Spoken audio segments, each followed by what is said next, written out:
உடம்புல உயிர் தங்கி இருக்க வரைக்கும் வேணா எல்லாரும் நான் இருக்கிற நீ இருக்கிற நான் இருக்க நீ இருக்க சும்மா பேருக்கு சொல்லுவாங்க. கூட்டு பாருங்க, ஒரு ஆள் வரமாட்டான்.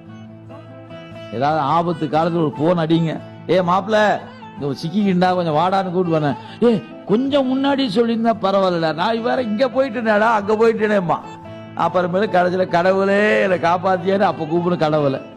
புரியுங்களா? எல்லாரும் எல்லா நேரம் உதவுவாங்கன்னு நினைச்சிடாதீங்க.